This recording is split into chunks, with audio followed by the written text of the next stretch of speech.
மரியாதைக்குரிய சட்டமன்ற உறுப்பினர் அண்ணன் TR அருண்குமார் அவர்கள், சிங்கை தொகுதியினுடைய சட்டமன்ற உறுப்பினர் மரியாதைக்குரிய அண்ணன் KR ஜெயராமன் அவர்கள், எங்களுடைய மாவட்ட தலைவர் அண்ணன் ரமேஷ்குமார் அவர்கள், நந்தகுமார் அண்ணன் அவர்கள், எங்களுடைய மண்டல் தலைவி எல்லாரும் இங்க இருக்கிறாங்கன்னா, தெருமுனை பிரச்சார கூட்டம் இந்த பகுதியில தேசிய ஜனநாயக கூட்டணி சார்பாக இங்கே நடத்தி முடித்திருக்கின்றோம். நம்முடைய கூட்டணி கட்சியினுடைய எல்லா தலைவர்கள் தொண்டர்கள் பங்கேற்றிருக்கின்றார்கள். 3 பூத் அளவில் நடக்கக்கூடிய கூட்டம். தமிழகத்துல இன்னைக்கு பாரதிய ஜனதா கட்சி 10,300க்கும் மேற்பட்ட இடத்துல திருமுனை பிரச்சார கூட்டத்தை கடந்த 17ஆம் தேதியிலிருந்து நடத்தி கொண்டிருக்கின்றோம். 20,000 இடத்தை தொட வேண்டும் என்கின்ற இலக்கோடு. காரணம், இது தேசிய ஜனநாயக கூட்டணி வெற்றி பெறுவதற்கு மரியாதைக்குரிய எதிர்க்கட்சி தலைவர் அண்ணன் எடப்பாடி பழனிசாமி அவர்கள் முதலமைச்சராக வரும் பொழுது கீழே நம்முடைய கூட்டணி கட்சியினுடைய தொண்டர்களிடம் ஒரு பிணைப்பு இருக்க வேண்டும், இணக்கம் இருக்க வேண்டும் என்பதற்காக, அதே நேரத்தில் பொதுமக்கள்கிட்ட நேரடியாக திராவிட முன்னேற்ற கழகம் தலைமையிலான அரசுடைய குறைகளை சொல்வதற்கு ஒரு வாய்ப்பாக இதை பயன்படுத்திக் கொள்கின்றோம். இன்னைக்கு தமிழகத்தை பொறுத்தவரை அரசியல் வரலாற்றுல, பொது வாழ்க்கை வரலாற்றுல ஒரு துக்க நாள் என்றுதான் சொல்ல வேண்டும். மரியாதைக்குரிய கம்யூனிஸ்ட் பேரியக்கத்தினுடைய தலைவர் ஐயா நல்லக்கண் அவர்கள் இன்னைக்கு நம்மளோடு இல்லை. உடல்நிலை சரியில்லாத காரணத்தினால கடந்த சில மாதங்களாகவே கடுமையாக போராடி கொண்டிருந்தார். நாம் எல்லோரும் கூட ஆண்டவனை வேண்டிக்கிட்டே இருந்தோம். வயது மூப்பு 101 ஆக இருந்தாலும் கூட எல்லாவற்றையும் தாண்டி நம்மளோடு இருப்பார் என்கின்ற பெரும் நம்பிக்கையோடு இருந்தோம். இன்னைக்கு அது நடக்கல. ஒரு அரசியல் தலைவருக்கான முழு இலக்கணம் இருக்கக்கூடிய தலைவர் ஒரே ஒரு முறை தேர்தலில் போட்டியிட்டாங்க. அதுவும் 1999ல் கோயம்புத்தூர் இந்த பாராளுமன்ற தொகுதியில போட்டியிட்டாங்க. அன்னைக்கு ஐயா வெற்றி வாய்ப்பு இழந்தாங்க. அன்னைக்கு ஜெயிச்ச நம்முடைய அண்ணன் CP ராதாகிருஷ்ணன் அவர்கள் இன்னைக்கு குடியரசு துணைத் தலைவராக இருக்கிற அண்ணன் சொன்னாங்க, நான் ஜெயித்திருந்தாலும் கூட இன்னைக்கு வேதனைப்படுறேன். இப்படிப்பட்ட ஒரு அற்புதமான மனிதன், ஒரு மகான், மக்களுடைய அன்பையெல்லாம் பெற்றிருக்கக்கூடிய ஒரு மனிதன் இன்னைக்கு தேர்தலில் தோத்துட்டாங்க அப்படின்னு நினைச்சும் பொழுது என்னுடைய வெற்றியை என்னால் கொண்டாட முடியவில்லை என்று அன்னைக்கு நம்முடைய அண்ணன் CP ராதாகிருஷ்ணன் அவங்க சொன்னாங்க. அது ஒரு புகழாரமா சொன்னாங்க. அப்படிப்பட்ட ஒரு தலைவர் MLA-வாக இருந்ததில்லை, MP-யாக இருந்ததில்லை. சுதந்திரத்திற்கு முன்பு போராட்ட காலத்தில் இருந்தாங்க. சாண்ட் மைனிங்க்கு எதிராக கடுமையாக போராடியவர், மக்களுடைய குரலாக தொடர்ந்து பேசியவர். 101 வயசு, எந்த அரசியல், எந்த அரசாங்க பொறுப்பிலும் இல்லாத ஒரு மனிதர் மக்களுடைய அன்பை மட்டும் பெற்று ஒரு மகத்தான ஒரு அரசியல் இலக்கணமாக இருக்கக்கூடிய நல்லக்கண் ஐயா அவர்களுக்கு எங்களுடைய மரியாதை கலந்த அஞ்சலிகளை இந்த நேரத்தில் தெரிவித்துக் கொள்கின்றோம். அவருடைய அரசியல் வாழ்வு, அவர் வாழ்ந்த விதம் எங்களை போன்ற மனிதர்களுக்கு ஒரு பெரிய ஊக்கத்தை கொடுக்கும். அவருடைய வழியில பயணம் செய்வதற்கு ஒரு பெரும் உந்துதலாக ஐயா இருப்பார் என்கின்ற முழு நம்பிக்கை. ஆனா எதுவுமே இல்லைங்கன்னா, நம்ம தலைவர்கள் இருக்கிறாங்க, நம்ம மாநில தலைவர் இருக்கிறாங்க, நயினார் அண்ணன், பியூஷ் கோயல் அவங்க வர இருக்கிறாங்க 26, 27. இது அவங்களுடைய இலாக்கா, அவங்க பேசிக்குவாங்க. இன்னைக்கு நான் எனக்கு கொடுத்திருக்கக்கூடிய பணியை நான் செய்து கொண்டிருக்கின்றேன். அதெல்லாம் அந்த தலைவர்கள் அவங்க முடிவெடுத்து சரியான நேரத்தில் அறிவிப்பாங்க. எங்கிடுதுல எந்த குழப்பமும் கிடையாது. காங்கிரஸ் போல வர்றாங்க போறாங்க. டெல்லிக்கு போனதுக்கு அப்புறம் காங்கிரஸுடைய பொதுச் செயலாளர் பேட்டி கொடுக்குறாங்க, எங்களுக்கு அதிகாரத்துல பங்கு வேணும், தமிழகத்துல வேண்டாங்கிறாங்க. அந்த டிராமால எதுவுமே கிடையாதுங்கன்னா, எங்களை பொறுத்தவரை நேர்கோட்டில் பயணம் செய்கின்றோம். என்ன சொல்லணும், எப்படி சொல்லணும் என்பதற்கு தலைவர்கள் இருக்கிறாங்க, அவர்கள் பார்த்துக் கொள்வார். ஒற்றுமையா கிடையாது, பேரளவுக்கு மேடைக்காக தான் பாஜகவினர் அம்மா ஜெயலலிதாவையும் எம்ஜிஆரையும் பத்தி பேசிட்டு இருக்காங்க. மோடி கூட அதை வச்சு தான் பேசிட்டு இருக்காங்க. திருமாவளவன் சொல்றாங்க. திருமாவளவன் அண்ணன் இன்னைக்கு அவருக்கே ஒரு சீட்டை குறைக்க போறாங்க. 6 சீட்டில் என்ன திருமாவளவன் அண்ணன் இன்னைக்கு ஒரு சீட்டு குறைக்க போறாங்க. அவரே எப்படா வெளியே வரலான்னு யோசிச்சுட்டு இருக்கிறார்.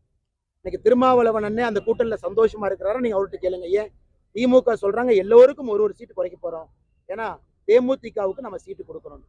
அப்படி இருக்கும் பொழுது திருமாவளவன் அண்ணன் சந்தோஷமா இருக்கிறார் எனக்கு தெரியாது. அவர் மனத்துல சந்தோஷமா இல்லை என்பதற்காக தேசிய ஜனநாயக கூட்டணியில் யாரும் சந்தோஷமாக இல்லை என்று சொல்வது சந்தர்ப்பவாதத்தை மட்டும்தான் காட்டுது. ஆனா திரு விஜய் அவர்களை பொறுத்தவரை நீங்க கேள்வி கேட்டீங்க. இன்னைக்கு தமிழ்நாட்டு மக்கள் முடிவு செய்ய போறாங்க. அவங்க இன்னைக்கு தெளிவா இருக்கிறாங்க யார் வர வேண்டும் என்று. ஏன்னா இன்னைக்கு அனுபவம் வாய்ந்தவர்கள் நம்ம கூட்டணியில் இருக்கிறாங்க, அமைச்சர்களாக பணிபுரிந்தவர்கள் நம்ம கூட்டணியில் இருக்கிறாங்க, சட்டமன்ற உறுப்பினர்களாக தொடர்ந்து பணி செய்வங்க நம்ம கூட்டணியில் இருக்கிறாங்க, மக்களுடைய பல்ஸை புரிஞ்சு என்ன செய்யணும், மக்களுக்கு என்ன பிரச்சனையை தீர்க்கணும்னு நினைக்கிறவங்க நம்ம கூட்டணியில் இருக்கிறாங்க. மக்கள் இன்னைக்கு அதான் பாக்குறாங்க, ஸ்டெபிலிட்டி. இன்னைக்கு மக்கள் யாரும் ரிஸ்க் எடுக்க தயாரா இல்லை. 2026 ஏப்ரல் நீங்க பார்க்க போறீங்க, தேசிய ஜனநாயக கூட்டணிக்கு ஓட்டு போட போறாங்க. அது விஜயனுடைய பேச்சு. அவர் திட்டுறது தமிழ்நாட்டு மக்களா திட்டுறதா அவர் எடுத்துக்கிறாரோ அவரை பொறுத்து. எங்களை பொறுத்தவரை அரசியல்ல ஒரு விமர்சனம் என்பது எல்லோருக்கு மேலே வைக்கத்தான் போறாங்க. விமர்சனத்துக்கு பதில் சொல்லுவோம். நம்ம மேல விமர்சனம் வைக்கும் பொழுதெல்லாம் தமிழ்நாட்டு மக்களின் மீது வைத்து விட்டார்கள் என்று சொல்லக்கூடிய ஒரு கருத்தை அரசியல் தலைவர்கள் யாருமே சொல்லக்கூடாது என்பது என்னுடைய ஒரு நீங்க தாழ்மையான குறிப்பிட்ட மாதிரி டிஎம்கே அகற்ற டிடிவி தினகரன் வந்து இந்த கூட்டணியில் இருக்காரு அப்படின்னு இருக்கீங்க. அதே சமயம் ஓபிஎஸ் மற்றும் சசிகலா வந்து புதிய கட்சி ஆனா டிடிவி என்ன பேசியிருக்காங்க அதை பத்தி ஒரு வெற்றிடம் வந்து நேற்று உருவாகுற ஆனா நேற்று வாக்குகள் முன்தினம் டிடிவி என்ன பேசியிருக்காங்க, எல்லோரும் வருவார்கள் என்று பேசியிருக்கின்றார்கள். ஓபிஎஸ் அண்ணன் மீது மிகுந்த மரியாதை எனக்கு இருக்குங்கன்னா கொஞ்சம் பொறுமையா இருப்போம், நேரம் காலம் இருக்கு, எல்லாம் சரியா போகுங்க. மழையில் நனைஞ்சிருக்கீங்க, இதுக்கு மேல மழையில் நனைஞ்சிருக்கீங்க. ஓபிஎஸ் பொறுத்த வரைக்கும் அதிமுக சேர்றது பல கட்டத்துல அவர் முயற்சி பண்றாரு. அவரை உள்ள ஆனா ஓபிஎஸ் அண்ணனை பொறுத்தவரை அதுக்குள்ள நான் போக விரும்பலீங்கன்னா, ஓபிஎஸ் அண்ணனை பொறுத்தவரை யாருக்குமே அம்மா அவர்கள் ஆட்சியை கொண்டு வர வேண்டும் என்கின்ற எண்ணம் தான் இருக்கு. ஏன்னா அம்மா அவர்கள் ஓபிஎஸ் அண்ணனை ஒரு முறை அல்ல பல முறை முதலமைச்சராக ஆக்கி அழகு பார்த்திருக்கிறாங்க. அது ஓபிஎஸ் அண்ணனுக்கு தெரியும். அதனால ஒரு கருத்து இங்க ஒரு கருத்து அங்க அதை திருக்க வேண்டாங்கன்னா, ஓபிஎஸ் அவர்களை பொறுத்தவரை அம்மாவுடைய ஆட்சியில் எல்லாம் முடிவு பண்ணிட்டாங்க. ஒற்றை கோட்டில் இருக்கும் பொழுது அதுல எங்கேயும் பிரச்சனை இருக்கிற மாதிரி நான் பார்க்கிறேன். அதிமுக வாக்குகள் சேரக்கூடிய வகையில சசிகலா வேற புதுசா கட்சி ஆரம்பிச்சிருக்காங்க. பேசுவாங்கன்னா நேற்று சொல்லியிருக்கிறாங்க, நேரம் இருக்கு, காலம் இருக்கு, இன்னும் நிறைய இருக்கு. இன்னைக்கே நீங்க எல்லாத்தையும் கேட்டா எப்படி ஆனா ரொம்ப முக்கியமான ஒரு நேரத்துல முக்கியமான ஒரு அறிவிப்பாகத்தான் நாங்கள் பார்க்கின்றோம். காரணம், அவங்க சொல்லி இருக்கக்கூடிய கருத்து, தமிழகத்துல மின்சார கட்டணத்தை தொட்டீங்கன்னா ஷாக் அடிக்குது, யாருமே சொத்து வரி கட்ட முடியல, தண்ணீர் வரியிலிருந்து உயர்த்தி வைத்திருக்கின்றார்கள் சாதாரண பொதுமக்களுக்கு. ஏன்னா பல இடத்துல எதிர்க்கட்சி தலைவர் அவர்கள் பேசும் பொழுது எந்த அளவுக்கு விலைவாசி உயர்ந்திருக்குன்னு ஒரு கருத்தை வைக்கிறாங்க. ஆட்சியில் இருந்த பொழுது 2021 வரை எப்படி, இன்னைக்கு எப்படி. அதனால் ஆட்சிக்கு வந்தவுடன் ஒரு முறை 10,000 ரூபாய் ஒரு குடும்பத்திற்கு நாங்கள் கொடுக்க போகின்றோம் என்கின்ற சொல்ற கருத்து எந்த விதத்திலும் கூட தவறான கருத்து அல்ல. அது மக்களுக்கு கண்டிப்பா பயன்படும். ஏன்னா மக்கள் அந்த அளவுக்கு இந்த 5 ஆண்டுகள்ல துன்பத்துக்குள்ளாகி இருக்கின்றார்கள். அது வரவேற்கப்பட வேண்டிய கருத்தாகத்தான் நாங்கள் பார்க்கின்றோம். நிச்சயமாக தாய்மார்கள் இதற்கு ஒரு பெரிய மதிப்பு மரியாதையும் ஆனா கடன் சுமை இருக்கு இல்லைன்னு நான் சொல்லிங்கன்னா, ஒரு பேலன்ஸ்டு பட்ஜெட்டை கொண்டு வரணும். இன்னைக்கு எல்லாரும் எங்களை பார்த்து குற்றம் சுமத்துறீங்க. இன்னைக்கு எடப்பாடி என்ன நாங்க ஆட்சிக்கு வந்தவுடன் தாய்மார்களுக்கு 2,000 ரூபாய் கொடுக்குறோம், ஒரு பக்கம் கடன் சுமைன்னு சொல்றீங்க. நான் இன்னைக்கு சொல்றேன், நீங்க கேளுங்க. திராவிட முன்னேற்ற கழகத்தினுடைய ஆட்சி இந்த பட்ஜெட்ல 3,30,000 கோடி ரூபாய் பணத்தை தமிழ்நாட்டுக்குள்ள எடுத்திருக்கணும். ரெவென்யூ மொபிலைசேஷன் தமிழ்நாட்டுக்குள்ள 3,30,000 கோடி ரூபாய் வருமானத்தை ஈட்டி இருக்கணும். ஆனா 3,03,000 கோடி தான் ஈட்டினாங்க. அதுலயே 27,000 கோடி ஈட்டல. ஒரு பக்கம் வருமானத்தை ஈட்டுறதுல மைனிங் வெறும் 100 கோடி தான் ஈட்டுது. எல்லாம் இல்லீகல் மைனிங். பாருங்க, ஸ்ரீரங்கத்தினுடைய எம்எல்ஏ அவர் பண்ற அலும்பு பாக்குறோம். தமிழ்நாட்டுல மைனிங் துறை வெறும் 100 கோடி ரூபாய் மட்டும்தான் வருமானத்தை ஈட்டு நம்ப முடியாது. ரெவென்யூவை பிளக் பண்ணி ரெவென்யூ நம்ம பண்ணக்கூடிய ரெவென்யூ மொபிலைசேஷனை கரெக்ட் பண்ணும் பொழுது பல பிரச்சனைகளுக்கு தீர்வா இருக்கும். ஒரே நாள்ல கடனை குறைக்க முடியும் நான் சொல்லிங்கன்னா, ஆனா கடனை குறைப்பதற்கான முயற்சி எடுக்கணும். ரெவென்யூ மொபிலைஸ் பண்ணணும். மைனிங்ல இருந்து நிறைய பணத்தை நம்ம வெளியே எடுக்கணும். இது கண்டிப்பா பண்ண முடியும். திராவிட முன்னேற்ற கழகத்தை பொறுத்தவரை ஒரு உதாரணம் சொல்றேன். 3,30,000 கோடி மொபிலைஸ் பண்ணுவோன்னு சொல்லி பட்ஜெட் போட்டவங்க ரிவைஸ் எஸ்டிமேட்ல 3,03,000 கோடி தான் மொபிலைஸ் பண்ணிருக்காங்க. அதுல 27,000 கோடி கோட்டை விட்டுருக்காங்க.